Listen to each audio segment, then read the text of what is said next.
Hello, everyone, and welcome back to Having a Ball podcast. I'm your host, Ziva, And I'm Erica.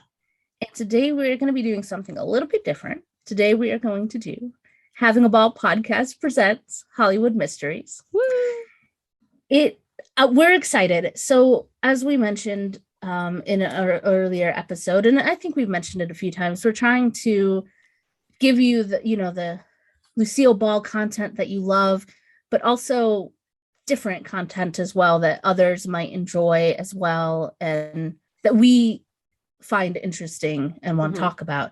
And I think before we even get into this, we should talk about how we both thought about doing a crime podcast before we met each other. Yeah, it would see, like, for example, this is our introductory episode to this, half of portion of Having a Ball.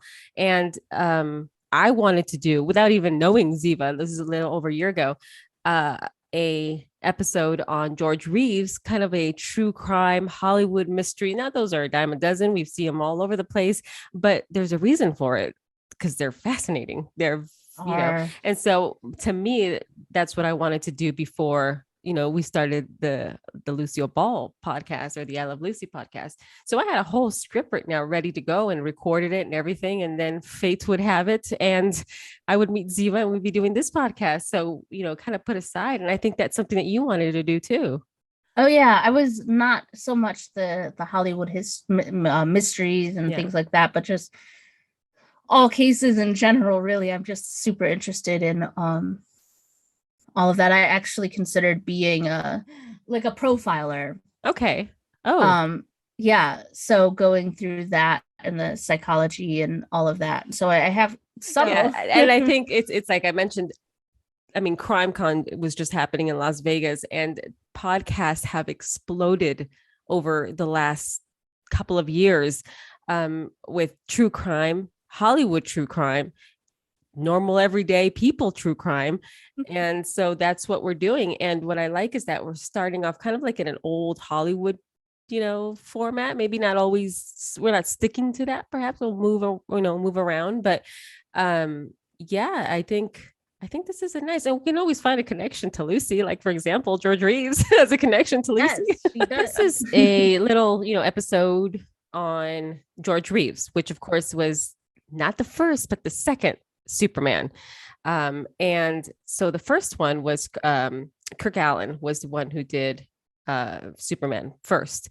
And, this death of George Reeves was really a mystery, continues to be, because even though it was ruled a suicide by the LAPD, within a week it was shut so quickly, closed. And the mishandling of this case is just it's frustrating. But so he was a hero, not only to television viewers, indestructible and invincible to adults and children alike, really. And the year was 1959. And the headlines really shocked the nation as the news spread that the actor had apparently taken his own life at his home on Benedict Canyon, which is still up today. It's still, around. The house hasn't been demolished or anything. And just a side note, the people who bought the house were aware. Trespass there too? Huh? I said, did you trespass there too? I did not. How dare you? And so I will. And so they were aware that this house was, where George Reeves passed, and they claimed that there was ghosts and things like that, but it was probably more to get attention than reality. And so he apparently had taken his own life on Benedict Canyon. And while the cause of death was indeed a speeding bullet, the conspiracy and the mystery remains as to whether it was in fact a suicide, a homicide perpetrated by either a jealous married lover's husband. I mean, right? Or a married woman, because we'll talk about this, but right. The scorned lover, I mean, she was incredibly jealous and like hurt and did a bunch of things before that we'll talk about when we get to that. So, or a party girl that he was engaged to, or even the mob was introduced to this death. And his death at only 45 remains a controversial and mysterious subject and was the focus of the 2006 film starring Ben Affleck and Adrian Brody titled Hollywoodland. And we'll dive into this episode. We'll discuss how not everyone is on board with the notion that he took his own life. Have you seen Hollywoodland? I haven't. I thought about it, but yeah, it's a great film. It really is. It's sort of from the Adrian Brody standpoint, who was the private investigator sort of looking into it, but it talks exactly, with Tony Mannix and Lenora Lemon and all of the people that were involved in this. It's a great film. You should check it out. It's really, really good. So he was born George Kiefer Brewer, January 5th, 1914 in Woolstock, Iowa. His parents then separated soon after his birth, and his mother, Helen, who was a very controlling and domineering woman. I mean, I did, find that out, that she manipulative. Mm-hmm. And I say that, and I don't know if she was fully manipulative, but I say that because she full out lied to him twice for a good portion of, about his life. Mm-hmm. And so so she was very she played a role in him not being able to follow his dream, which actually boxing. Yeah. And so she's I have a quote about her about that too. But do we want to talk about the Frank first? Oh yes. So before he was even born, his biological father was out of his life. And they relocated to Galesburg, Illinois, and later moved to California to stay with George's mother's sister. What she, like you mentioned earlier, what she told him, a young George, was that his biological father had taken his own life, which is awful. Tell that lie twice? That's why I said twice. Yes, she said that lie twice. Really? Yes. I didn't know she told him so Donald was the first one. I didn't know she told him that he killed himself. Right. I didn't even know that he knew he had a first father. Mm-hmm. But then she did it again when Frank, she married Frank March 6th, 1918. He was 13 when Frank Basello, was the man that she married, then changed his name to George Basello when he was 13. Okay. Yeah. And so they later divorced, with what you just mentioned, Reeves' mother telling him that he had also taken his own life. Can you imagine? So it was after 15 years of marriage, and it said that they separated while he was away, visiting relatives. Mm-hmm. Right? Could you imagine just leaving and then coming home? No. And then later on finding out, oh no, neither of them committed suicide. So they divorced. I did the math, right? So Frank ended up passing away March 4th, 1944. He was 51. Mm-hmm. If they were married for 15 years and were married in 1918, that means that they divorced in 1933, which was 11 years before his death, which, I mean, we knew it was a lie anyways, but I'm just saying, like, yeah, that's pretty intense. And he was very close to Frank. So you can imagine what that loss was like for him. And like we mentioned, he wanted to be a boxer, but his mom did not want him to mess up his face doing you have boxing. Too pretty a face to keep doing this. Wow. And so then he stopped that. So acting wasn't exactly his first love or his first intention. It was the boxing that he wanted to do. It was said that he was doing quite well. Mm-hmm. I don't know. Gary Grossman would say that George was on the Golden Gloves trajectory. It's like he was getting somewhere until she was like, nah. Yeah, what we're not going to do is box. And so after high school, he attended the Pasadena Junior College in 1935. And then he joined the Pasadena Community Playhouse, where he would star on the main stage in a number of plays and would also sing. That's where he would meet his future wife, Eleonora Needles. They I married in San Marino, California. feel like when you look at all of his like his history and his life, that it's not 100% forgotten about, but I swear like you have so little information on that. It's Yeah. like a lost 10 years of his life, because Mhm. they were married for 10 years before she left him. For a man who Gold made more digger. money. Oh, For poor a guy. man who made more money. It had been said that the reason they divorced was because she wanted children, or he, or vice versa. It was a children's thing, but no, but she was quoted as saying it Oh, was, she said, yeah. yeah, a man with more money. I mean, get it, girl. I mean, I don't I mean, know.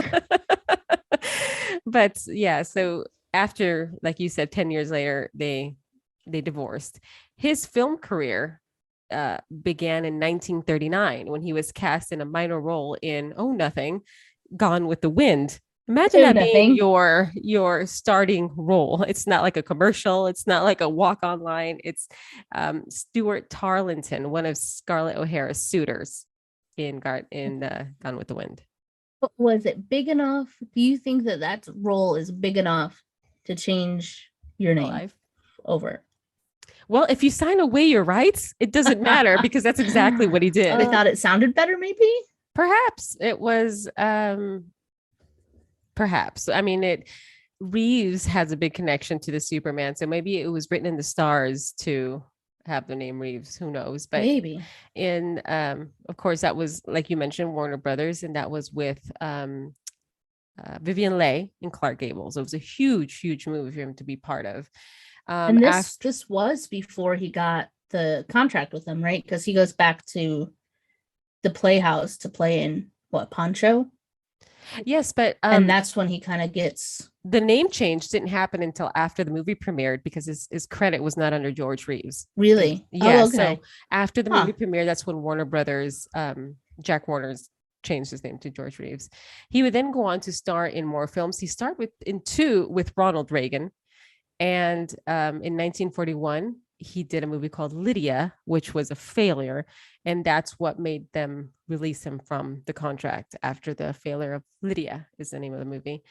Um, Said they so liked him, and from what it was said was that he had, like the Warner Brother star the leading man good quality. looks, Oh right? yes, He's kind of definitely. he had the jaw and his nose was broken, Broad never really shoulders. placed. Yeah. So he just had this, The look. leading man look. Mhm. And then he did appear in, I mean, I wrote them down. State Cop, State Cop, Ride, Cowboy, Ride Till We Meet Again, The Flight 69, Torrid Zone, Calling a Husband, Always a Bride, Strawberry Blonde, Argentina Nights, Wow. Man at Large, Blue, White, and Perfect, Blue and Sand, and then, as you mentioned, Lydia. What I'm finding, like, and I don't mean this at all in a bad way, but I've read it, was that he wasn't an amazing actor. Right. Yeah. Like, and that he found a role in Superman that fit him and all of the personalities and the qualities of him. But you can see definitely in his earlier years that he really he had trouble landing anything that would really stick and get him noticed. Right. But And continue, I'm sorry. no, please. It's true. Superman came along. It was a Superman radio show in 1940. They did have the Kirk Allen serials on Columbia in 1948, but the first season of Superman was in 1952. Much like when we discuss, Lucy, the idea of television wasn't very attractive in those days. It was kind of like a nail in a coffin sort of thing. Like it was below theaters, movies, big films, budget films.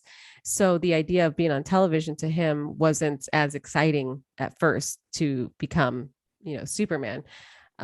So they brought this idea over to him, and he started doing that. Have you watched any of the episodes, any of the Superman episodes? You? Yeah, I'm I guessing you watched have. I've watched a couple. It's interesting how they sort of do special effects in the 50s. It's so interesting. Yeah. It's cheesy now, when you watch it, but it's fascinating how they were able to do some of the flying and things like that. And when he after he did do the westerns is when he then went to the military. He was transferred to the first motion pictures unit of the Army and the Air Forces. And that was sort of like it wasn't exactly serving. Again, we can relate back to Desi Arnaz, where he was drafted, but not necessarily serving For entertainment for entertainment, purposes. which is what a lot of the Hollywood, actors and actresses would do back then. That he wasn't maybe the best actor. He was amazing at memorizing lines. Yes, and so when he got into the westerns, yeah. Mm-hmm. Teddy Sherman introduced George to her father. Teddy's a female. And they did a 7-page dialogue. It was back and forth in one take, mm-hmm. which saved them loads of money. It would not hold up production. And both of them thought, if we can do this, we'll really impress them. And they did. And so that's when he started getting smaller roles in Hopalong Cassidy. Right. And then he got a lead in that. And they did a lot of like military type programs, which he was part of. Well, yeah. And then I read that he enlisted in the Army. He wasn't drafted. No, he was not drafted. Mm-hmm. And he said that he thought that maybe the reason he decided to enlist was because of So Proudly We Hail. As, like I said, it was the first motion picture unit of the Army in Army Air Forces. So he did a lot of training films. I watched a few of those that he did, and that was pretty much his time there. And then after the wars, where he came back to Hollywood, where he found conditions were poor, low budgets, rushed productions, things like that, slim pickings. He did, like you mentioned, based on his ability to remember lines and not hold up production, he was offered things. And in 1949, before he even did Superman, he went to New York, where he would do live TV and radio shows. And that's when he was then offered in 1951. He went back to LA after he was offered the role of Superman in The Adventures of Superman. He did not want to do it initially, like I said, because it was kind of a downgrade. And he did not want to just be typecast and seen as Superman for a children's television show. So he knew that once he was stuck with that role, he was married to it, and everybody would be seeing him as that. Plus, that costume was extremely heavy and rubbery, is what he mentioned. Oh, yeah. Oh, my goodness. Making more money. Mm-hmm. But he wasn't making a whole lot to begin with. So financially, he was taking a hit. He himself said in an interview with Long Beach Press Telegram, he said, I'm not one of those 4-figure-a-week actors. This is before he got the Superman role. Mm-hmm. Don't take me wrong. I'd like to be. I can live on what I make if I work regularly, but when 5 months go by and no movie comes up, you begin to worry a little, especially when you have a wife to support and a 1-acre estate to pay for. And interestingly, in the times where he was kind of like in a low bit, mm-hmm. where he didn't have as many offers, dig out cesspools. Yes. And do you know how he got into that? Yeah, so he's his broke, right? And he needed, or not broke, but his plumbing backed up and he needed a new cesspool, mm-hmm. right? And they said, okay, we'll do it for 150. He mm-hmm. became their apprentice. I don't know if he wanted to save some money. How he got it, right? I don't know how he did it. Yeah, it reminds me of like a Harry thing in Here's Lucy, where he's like, well, if I do the work, but he offered to be help an assistant. Them to sort of help them to pay off some of it. Yeah. He got to save $20, and then he went, after he learned all of that stuff, he found out that a neighbor needed mm-hmm. digging. And I was like, oh, you're stealing the work from me. So he charged them only $100. He charged them only $100. So mm-hmm. of course they'd go with him. And that's how he got into it. And he said, I'm not worrying. More and more people are moving out our way, and they all need cesspools. Yeah, that's true. So that's what he would do between jobs to sort of make money there. And he started working doing the role of Superman. The first season was filmed over, which was over 13 weeks, two shows over 6 days. I mean, he worked and worked and worked on this. And the next year it was purchased by the ABC network. He was working with a charity where he met a woman named Toni Mannix. Okay. This is the wife of Eddie Mannix, who was a fixer or enforcer in Hollywood for MGM, who would get rid of trouble for the studio. Now, another connection with Lucy is Eddie Mannix was, like we said, mentioned working for MGM. He was one who helped Desi Arnaz sort of clear every sort of permit that was needed and any clearance that was needed to run the first I Love Lucy show. So they needed permits for housing and accommodating and fire hazards and things like that, and also kind of clear it with studios. Eddie Mannix was the guy who helped him do that, and he was sort of a guy who was a fixer and not necessarily always, that's not an official title, that's just something he's known as because of what he would do. So if somebody was causing trouble for the studios, he would take care of them and whatever that means to you. If there were unwanted pregnancies, he took care of that. If there were mistresses that were causing havoc for some of our big actors or some of our, he knew how to take care of things, get rid of problems, is what you're saying. That's exactly what I'm saying. Just keep that in mind, people. A powerful guy in Hollywood, his wife is having an affair, begins an affair with our George Reeves. Yes. No, it was sad. So when did that begin? It was during I would say 1952-ish. Okay. Yeah. And it was said that, I mean, it was weird, but it was said that Eddie Mannix was all right with it. Yes, if you they went on like these double date things. If you watch Hollywoodland, this is portrayed there, where they would do, like you just were about to say, probably double dates with each other's others. And it's also reported that Toni Mannix purchased like a modest house for Reeves in 1950. Yes, that house where he was eventually where he died. Oh, there was more than a house. No, this woman was older. She was 8 years older than George. She would lavish him, sugar daddy, sugar mama. Yeah, sorry. She would lavish him with gifts, homes, cars. I mean, she was very, very, very obsessed with George, and she always feared that she would be replaced by a younger person, which eventually did happen. But she always, because she knew she was older, she wasn't an actress. She was, she was married. Well, there's that. If you're gonna bring up that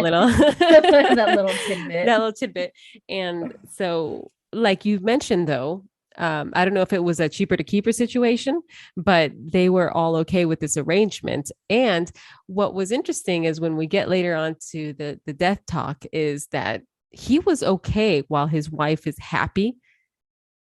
And by her being happy meant that she had this boyfriend. And if she was sad or someone broke her heart, then we have trouble, and so that's an arrangement that wouldn't work for me or many others, but it worked for the Mannixes. Yeah, I don't know. Mm-hmm. Maybe that gave him permission, right, to have whatever he wanted. Oh, he definitely did. Yeah, he definitely did.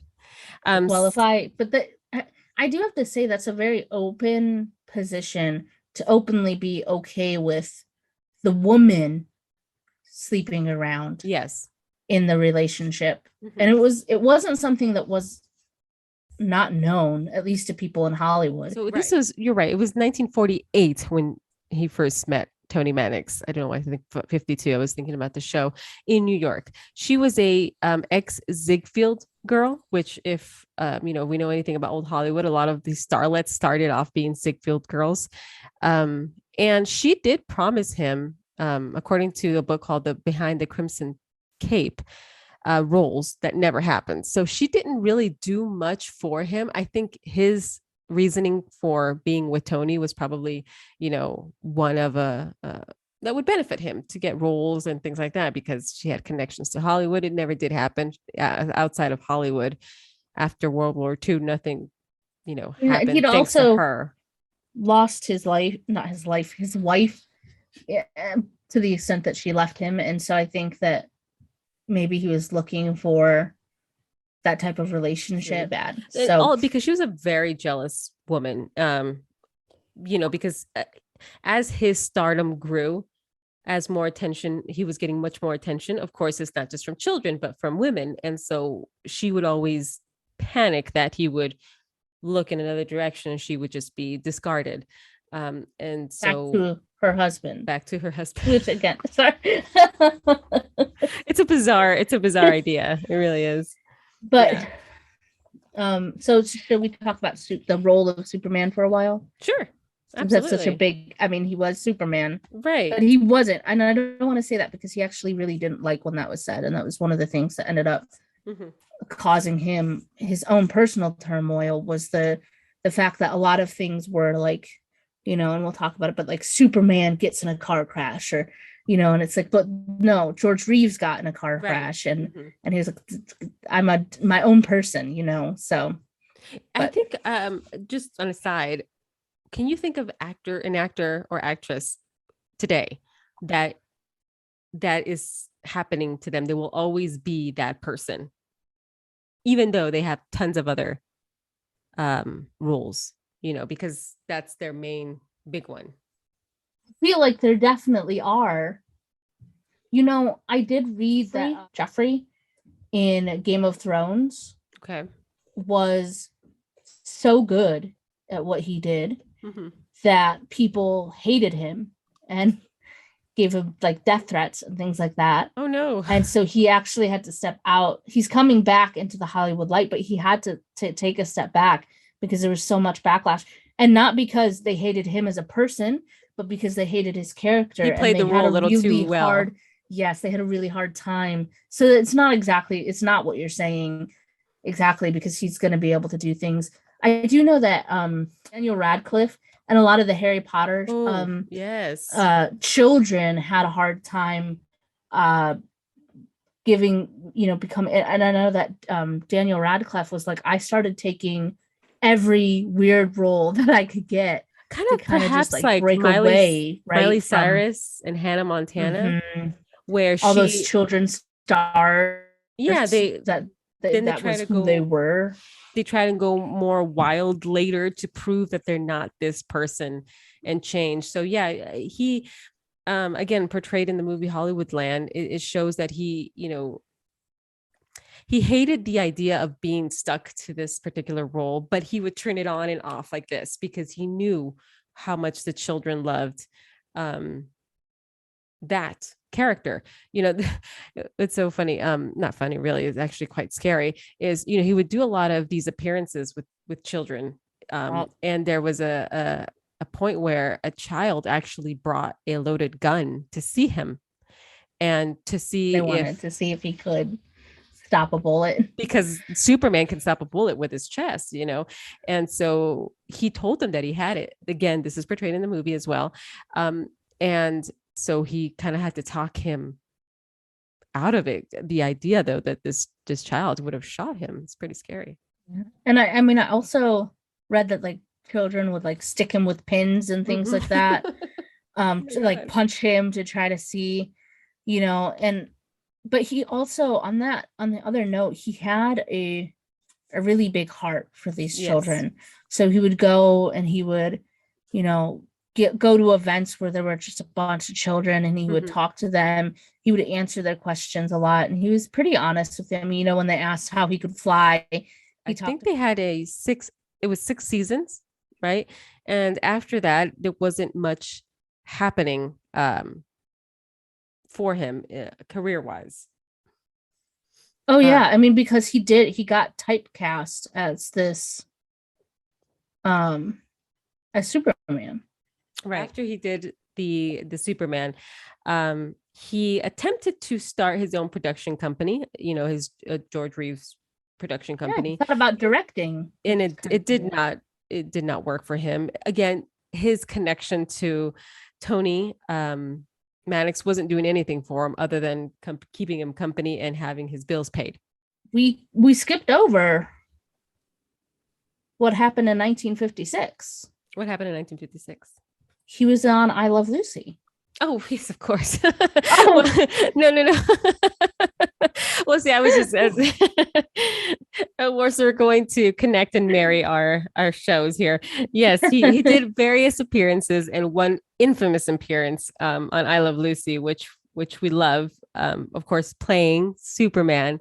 We'll eventually get to cover that episode at some point. It's little Ricky's birthday, and he makes an appearance because what I love is the Ricky part where he's like, Superman, can you get Superman for for a birthday party? And he's like, yeah, sure, you can just call him up. I did read where, because when he appeared with an I Love Lucy, he was still sort of in a slump, or at least probably knew that Superman was coming to an end. And he had either Desi had suggested or offered something in the Desilu production world, or he asked for it or something like that. But there was a time where they were going to work together. It just never came to be.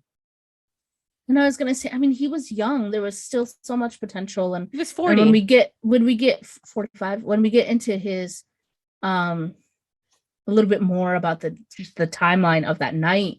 Yes. They were celebrating getting offered something. So like, which, and I don't know what, we'll talk about that, and I'm sure yes, you know. Yeah. But you know, he had, even though it wasn't, looking good at that moment, amazing, there's ups and downs always. And so he was just said a little bit more. And it's also stated that he was a depressed drinker. Right. So a heavy drinker. Well, guys, what I mean by depressed drinker is that, there's always, everyone's different. I don't know what you are, but there's happy drunks, there's sad drunks, there's depressed drunks, there's angry drunks. And it was said that he was a depressed drunk. So when I've never been drunk. Already. What? I've never been drunk. Really? No. I just started drinking alcohol we'll this later year. about I that, had a mimosa. but... I don't drink. Yeah. So anyways, which goes to the theory of his death. Suicide. It plays a part. It does help, but we'll talk about that later. But continue. So we were at. So I Love Lucy. He did that, Lucy. And then after that is when the Superman was canceled. You mentioned that in 1958 is when he met Lenore Lemon, a party girl, a cafe society girl. I was gonna say she was a society girl. She was rich. They call her a friendly mascot for men. Really? It was interesting. Yes. And so she was known to, she was a staple at nightclubs. She was twice divorced, and she was very much known as a gold digger. And that was a blow to Tony Mannix, because this was the exact fear that she had came true.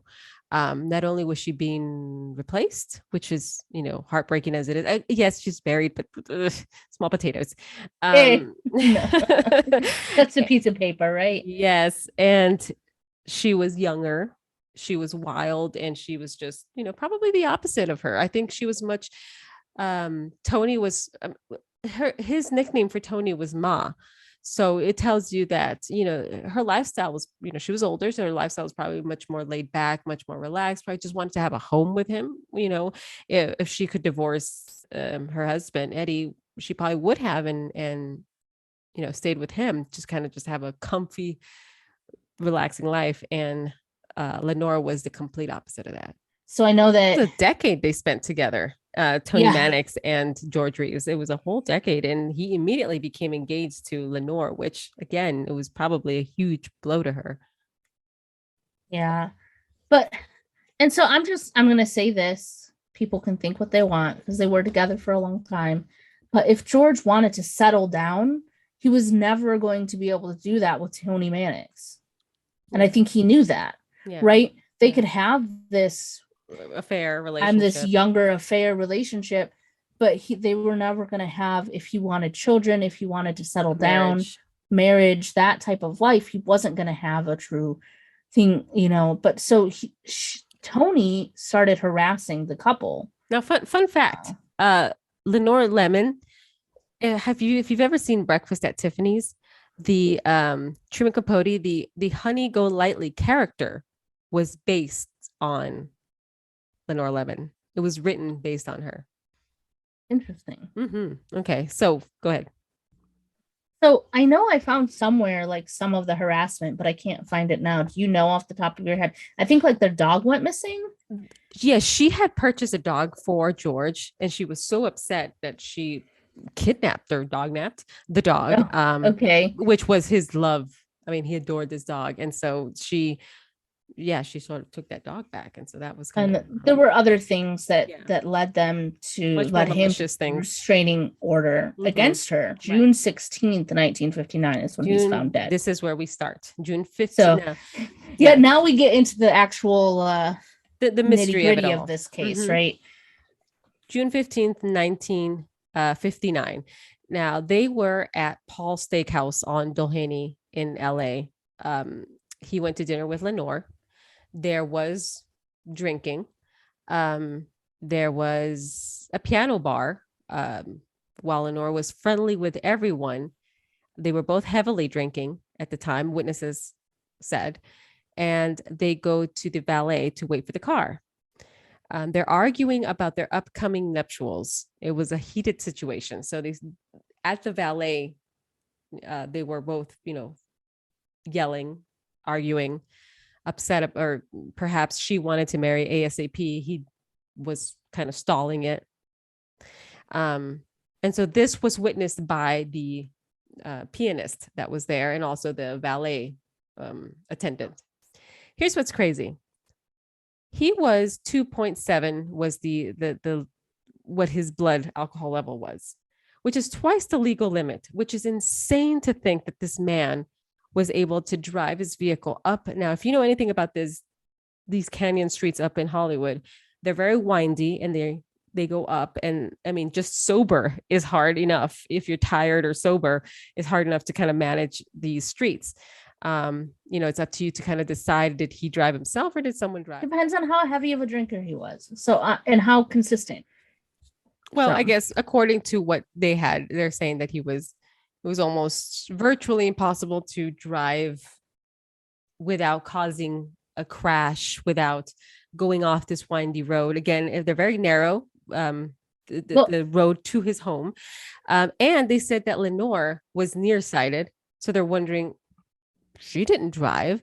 So let's assume that he did. And we did, I think I did mention now he got into a car accident. He did. That was a car accident that was very suspicious because they also found that his brakes were cut. That could have been Miss Mannix. That could have been Miss Mannix's husband. That could have been Miss Lenore. We don't know. But yes, and after that accident, he was, quite hurt and he was on some heavy medication as well, which may or may not have played a part in what happened on June 15th. He also was on medication for that because he was always in a lot of pain after that car accident. So we start with them being at his home on Benedict Canyon. And I have it sort of lined up here as option 1, 2, and 3. Okay, we can go over a couple of one. Option 1. Okay, I have around 12 o'clock, 1 o'clock. Oh, first, let me just say it was Lenore, George Reeves that night. And then in the guest room above the garage was Carol Van Ronkel and writer Robert Condon. They were also there.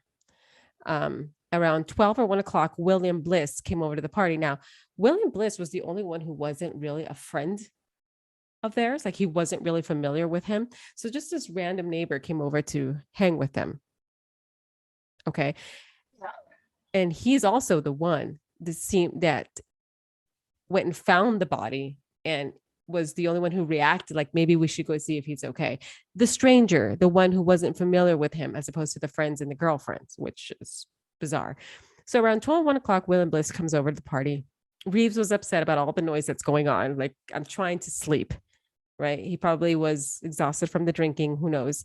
And he goes upstairs. They hear a single gunshot, right? And they find his naked body facing upward, feet on the floor. The crime scene is that under George's back is a shell casing. No burn on his back, bullet from his head and the ceiling in the wall area. Police said they were all very drunk and it was difficult to get statements. That's option one. What do you think about that? Again, so there are a lot of things that are just, there's a lot going on. So there's one person who said that Lenore, while he went upstairs after they were talking, after he went back upstairs, she said, he's going to shoot himself. And then when the bedside drawer opens, she followed it up with, he's getting a gun out now, he's going to shoot himself. Right. She's quoted as downstairs saying, there he goes, he's going to go up there to kill himself. Now, right. If you thought that was going to happen, why wouldn't you do anything? Like, if you seriously thought, like, hey, my husband's, and not to just say it once, right? But then to say it a second time, like, aren't you going to go upstairs and check? React? And these comments, they said that it's just because she was drunk. But I was like, even if you're drunk, wouldn't you want to? Now, the man is up. Okay, let's go with the theory of suicide. The man is found naked. Now, I know that people with maybe you sleep naked. People with mental illness, depression, things like that will decide to harm themselves in a variety of ways at different times. We don't know. Who are we to decide? So he's going to come upstairs, strip, get the gun and shoot himself? Right. Why not just shoot yourself in what you're wearing? Like, it's weird. The fact that it took them 45 minutes, the fact that there was no fingerprints on the gun. I mean, there's a lot of shoddy. Did he police work here. Shoot himself and then as he's dying, wipe off no, I'm just that. But then there was also 2 more bullets. Oh no! Yes, we'll get into that. This is just one option. Oh, so I'm sorry. No. I'm saying I don't like that option. It's a no-go for me. It's a no-go for you. That it was suicide. Option 2: they believe that there was an argument that started from the restaurant, carried on, right, and perhaps Lenore grabbed his gun, fired 2 shots onto the ground as sort of a warning shot, so he wouldn't leave her, and perhaps she also has some sort of indication and inside information that he wanted to go back with Tony because maybe he has some sort of stability with Tony and this girl was just too much. Yeah. And perhaps struggled with the gun and went off and shoots George. I don't think you like that one because you don't think that that's a possibility. I mean, if anything, not struggling with the gun. Yeah, the place in which he was shot, I mean, to accidentally shoot someone in the temple, right? Because that's where. Yes. Right. Mm-hmm. So like to accidentally shoot someone there just seems like it wouldn't work.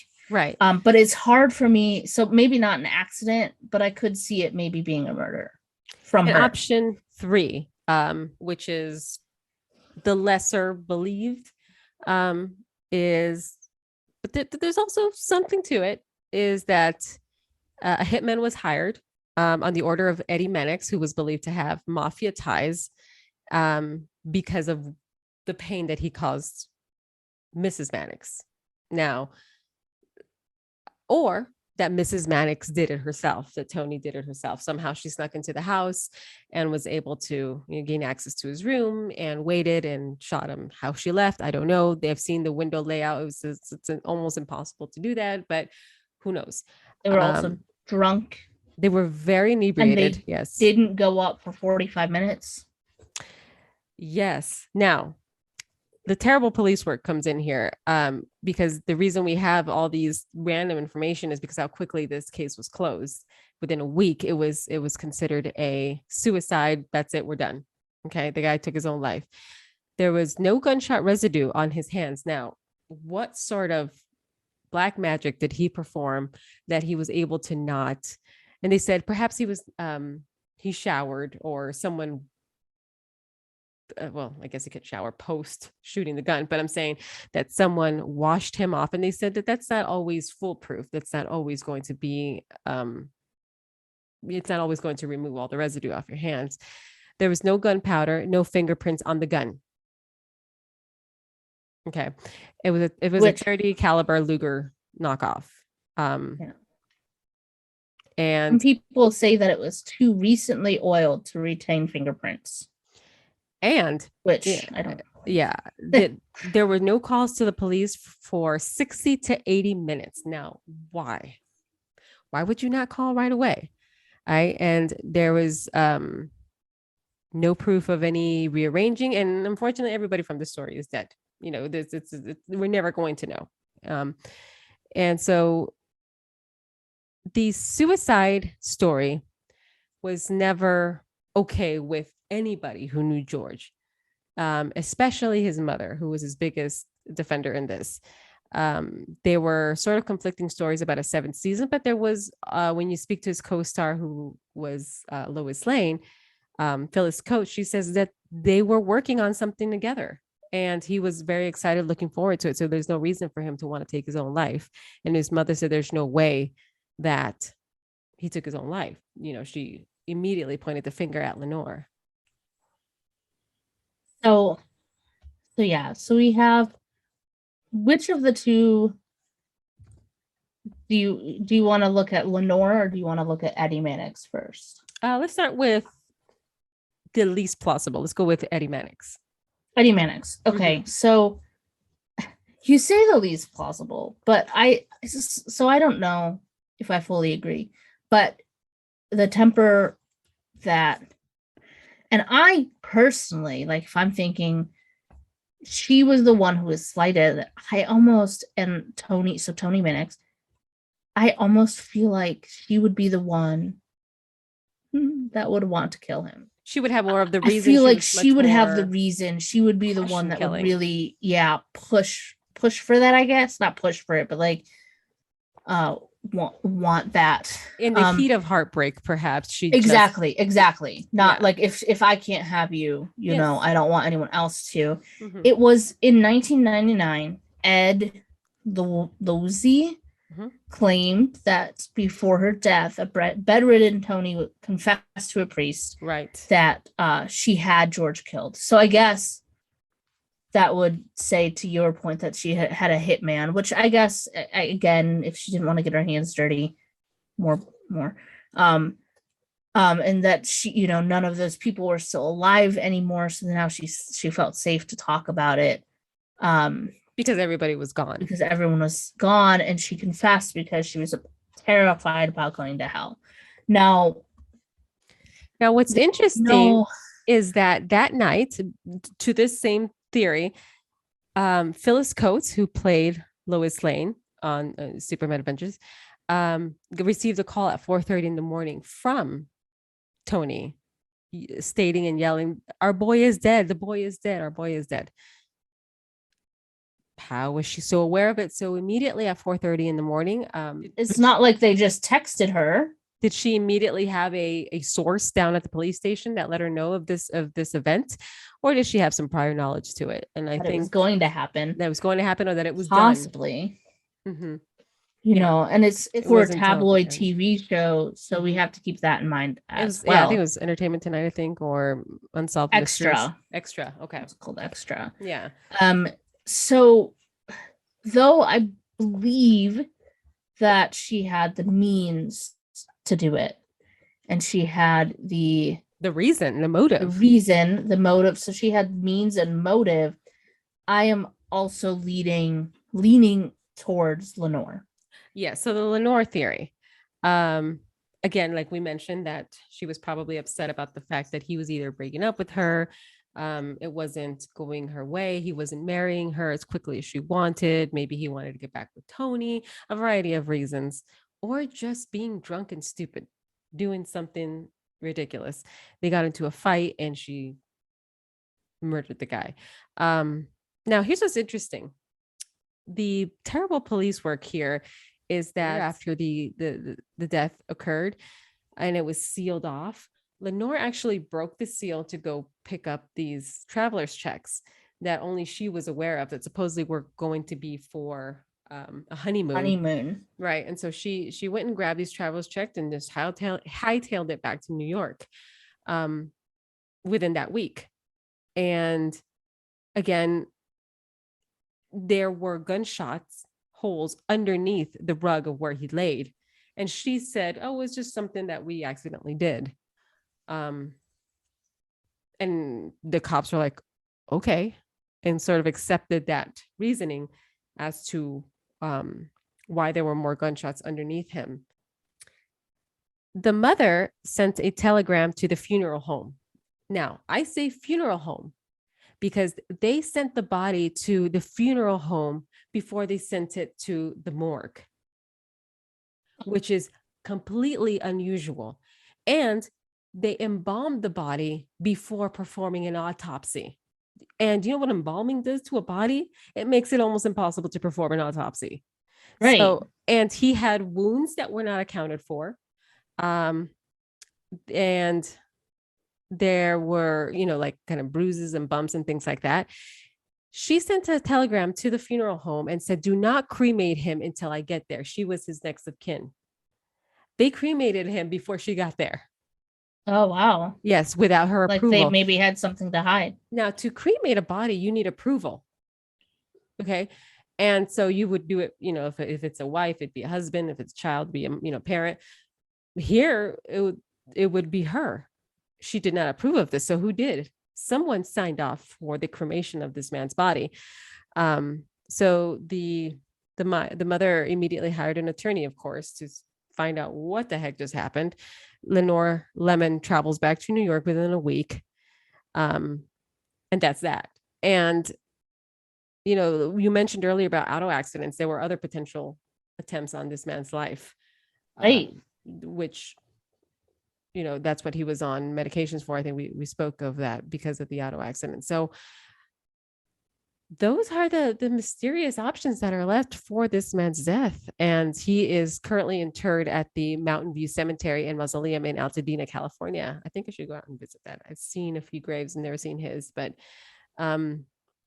yeah, that's what makes this story up until 2022 very fascinating, because it is unsolved, it is and well, not according to LAPD. Well, right. It was officially solved, and it was so quickly solved and closed. And you would think with someone in such a public eye that they'd want to know for sure, for certain, 100%. Yeah. Was this really a suicide? But I don't know. I definitely, my vote is for Lenore. Yes, only because if your fiance did in fact take his own life, first of all, the quote of her saying, he's about to go do it, that's not how one would behave. Number one. Number two is your initial response after him having taken his own life to rush back, cut the crime scene tape, and take your traveler's checks that you supposedly were for your honeymoon, and no one ever knew of this, and take off back to New York. No, she didn't even attend his funeral. And it's said that after that, Toni went into a heavy depression. She became a recluse, and, until she passed, or perhaps that deathbed confession that you spoke of. But it's a lot, and it's unfortunate because it just sounded like he had a sort of depressive time in his life post Superman, that it ended up this way. Either one is a tragic scenario. If he was way too depressed, he took his life, that's horrific. If his girlfriend did it, that's terrible. If the lover had someone do it, or the lover's husband have someone do it, that's terrible. So none of these are good answers. Yeah, they're all terrible. They're all terrible. Yeah. Murder mysteries, or death mysteries, really, because we don't know. That we'll be doing. Our next one will be Bob Crane. Yes. I don't know any of his deaths, so I'm really looking forward to knowing about him. He was the star on Hogan's Heroes. Okay. Yeah. Which we can find a Desilu connection too.